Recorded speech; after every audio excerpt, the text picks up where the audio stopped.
I've been watching Booktube for about 2 years now and thought this would be a good time to look back and talk about the best and the worst of Booktube. So I'm going to be going over 10 books and series that I found because of Booktube that I absolutely loved, and 5 that I picked up because of Booktube and spent time reading because of all the hype, but just didn't end up working for me. Now, the one caveat to all of this is I'm not going to talk about any of the self-pub books that I've picked up, because every self-pub book that I've read because of Booktube. I would have never gone into the self-pub community if it wasn't for the Booktube community. So instead of listing those in this video, I'll just direct you to the video I put up not too long ago of my favorite self-pub books. So without wasting any time, let's get started. And the first book is going to be In Name of the Wind from the Kingkiller Chronicles. I had heard of this before watching Booktube. I had discovered Stormlight Archive and recommended that to one of my friends, and they in turn recommended Kingkiller Chronicles to me. However, it didn't take long once I started looking into it to realize this is pretty much the poster child for fantasy series not being completed. So I decided right away, I'm not going to read this. But then I started watching Jay's videos over at Captured in Words, and his lore videos and how he talked about Name of the Wind just made it sound so good that I had to pick it up, that I no longer cared whether the third book was ever going to come out. I needed to know what was going on with Name of the Wind and The Wise Man's Fear. He got me that intrigued in the series, and that caused me to pick it up, and I absolutely loved it.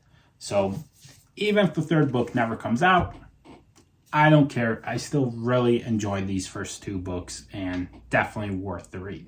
Another one I really loved was Rage of Dragons. And this is one of the first books I bought because of Booktube. So Daniel Green and Murphy Napier, like many people, they were the first 2 booktubers that I discovered. And they both seemed to love this series. So I gave it a chance. Absolutely loved it. Now, one that didn't work for me was First Law, and this one hurt. I thought I was gonna love it. I thought everyone loved it. Daniel Green loved it, Murphy loved it, Jay loves it, Mike loves it. All of the big booktubers were talking about how great First Law is. And then I read the first book, and I was bored out of my mind. It honestly wasn't until about a year later that I found there are other people that don't like the First Law. So that was a series. I had bought 4 books in that series before I even got around to reading the first one. So that really opened my eyes to being cautious with Booktube recommendations and don't invest too much money in the series until I've given at least the first book a chance. The next 2 series are kind of Booktube redeeming themselves. That's Lightbringer and Lightbringer Revelations by Michael J. Sullivan. So these were series I heard of early on, again, from the bigger booktubers. At this point in my Booktube journey, I was a little bit more cautious because I didn't want to get burned again like I did with First Law. But these were both huge successes. Lightbringer, it's somehow underrated, even though it has, I think, over 100,000 ratings, but it doesn't get talked about much, and it kind of gets slammed for how it ends. But honestly, the series was very enjoyable. Was the ending perfect? No, not really. But the journey to get there was fantastic, and I loved all the twists and turns, and basically the plot and the magic system are 2 of the best from what I've read so far. And Lightbringer Revelations, best banter I've read. Great Coats is close, but I'd give a slight edge to Lightbringer Revelations. And as far as unsatisfactory endings, Lightbringer Revelations is the complete opposite. It's one of the most satisfying endings of any series I've read. And now another popular series that reinforced, read the first book before you buy more of them, is Gentlemen Bastards. I thought the first book, Lies of Locke Lamora, was okay. I did not like the timeline jumps for the first half of the book, I really only liked the storyline in the flashbacks. The current storyline, it didn't interest me at all. And then the second half of the book, I finally got into the current storyline, but kept doing the flashbacks to the previous timeline, which at that point, I was no longer interested in that. So the flow of the book really didn't work for me, and that kind of ruined any chance I'd have of enjoying this series. But I didn't give up at that point. I read the second book, and the second book, the first half of it, I was having the same issues with it where the timeline jumps were getting in my way of enjoying the story. But then the second half of the book, there weren't any timeline jumps. Or if there was a lot less of them. So I ended up really enjoying the second half of the second book and had high hopes going into book 3. But then the timeline jumps came back with a vengeance, and I didn't enjoy it at all. And at that point, I decided chances are, if or when book 4 comes out, I don't think I'm going to give it a chance. At this point, I've spent too much time on this series already. Now, the next two series are series I picked up because of specifically the Library of Alexandria. And that's going to be the Warlord Chronicles by Bernard Cornwell, which is a King Arthur retelling, and The Greatcoats by Sebastian de Castell. So these were the first two books I picked up because of recommendations from the Library of Alexandria, and I loved them.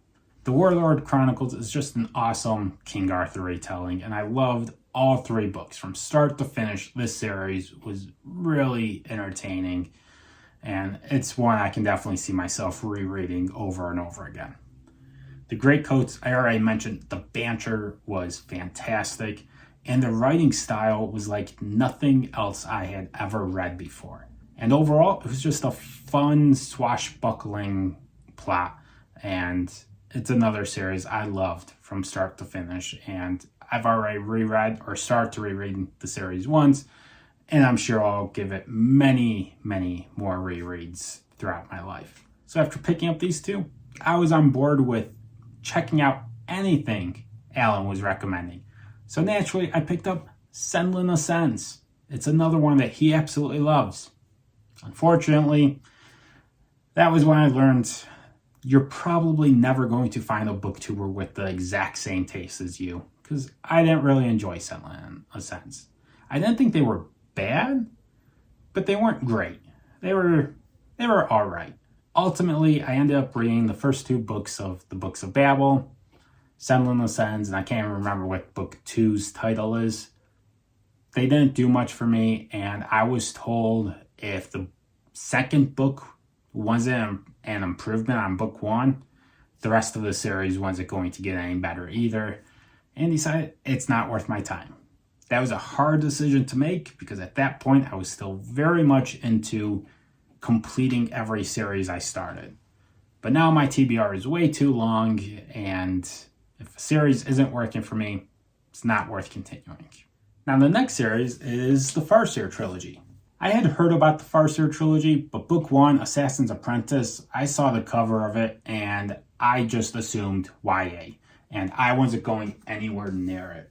It wasn't until I started watching smaller channels like Andrew's Wizardly Reads and Nico at Nico's Book Reviews and talking to them about where they gave me more details about the book and had conversations of here's what to expect, and the cover isn't representative of the story at all, that I decided to give this a chance, and I loved it. And the next series is one that if it wasn't for Andrew, I would have never heard of and still wouldn't have heard of, and that's the Alex Verus series by Benedict Jacka. He told me that if I loved Dresden as much as I was saying I loved Dresden, I needed to pick up Alex Verus. And I think he recommended this series to me 3 or 4 times within 1 week and finally convinced me to give it a try. And it's one of my top 5 series of all time. So I absolutely owe that one to Andrew.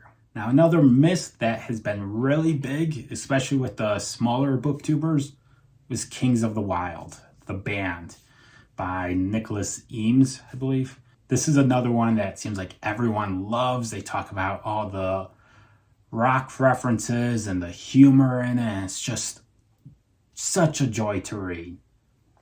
To me, I didn't like the humor and the rock references. Most of them I think went over my head.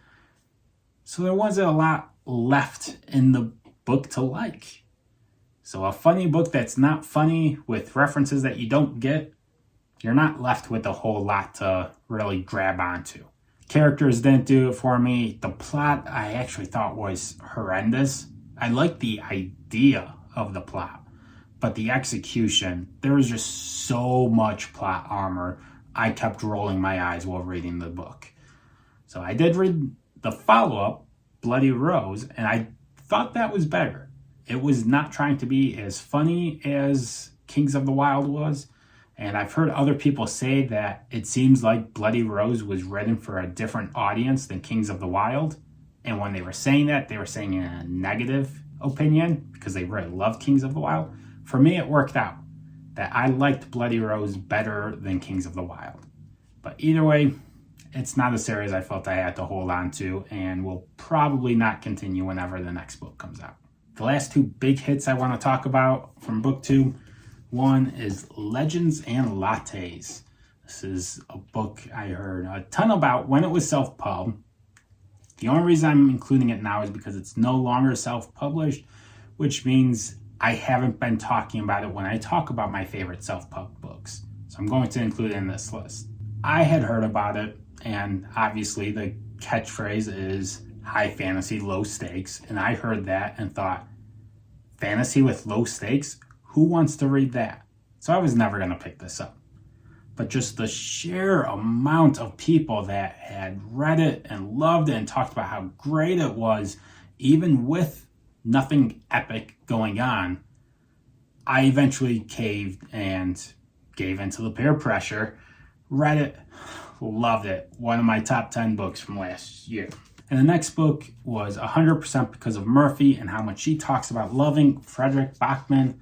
I think I started with a man named Ove, or a man called Ove. It was a cute story, heartwarming, thought it was pretty good, and decided to give more of his books a try, and eventually got to Things My Son Needs to Know About the World.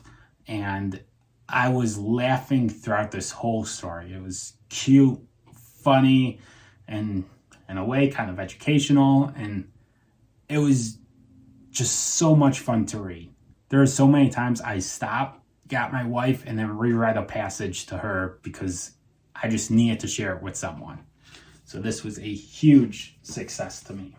And then the last disappointing read I'm going to talk about is Red Rising. I struggled through Red Rising, and it took me a while to realize the struggle was with first-person present tense. For a long time after reading Red Rising, I was convinced I didn't like first-person narrative. But then I realized Dresden's first person, Great Coates' first person, Alex Verus' first person. I do like first person. I just didn't like the first person present tense. That was a huge struggle to me. But I soldiered on, got through the initial trilogy, and then I got really upset at the end of book 3 with how he keeps a secret from you. It's one thing for third person to keep a secret, or first person past tense, because when you're telling a story, you can leave a detail out. But first person present tense, I'm seeing what you're seeing at that time. I'm thinking what you're thinking at that time. I'm literally in your head. You shouldn't be able to keep a secret or lie to the reader. And that's exactly what he does. And I think that if you take that part out, the whole climax falls apart. It falls flat. It's not surprising at all. It completely ruined my experience of the trilogy that I was already struggling to get through. For about a year and a half, I held on to the books because I had all 5 that were published, and then finally decided, you know what? It's been a year and a half. I haven't picked up book 4. I don't want to pick up book 4. I'm not going to pick up book 4, and finally unhauled them. So those were some of my biggest Booktube hits and misses over the last 2 years. Let me know in the comments, what are some books that you tried because of Booktube that you either loved or ultimately ended up hating? And until next time, bye.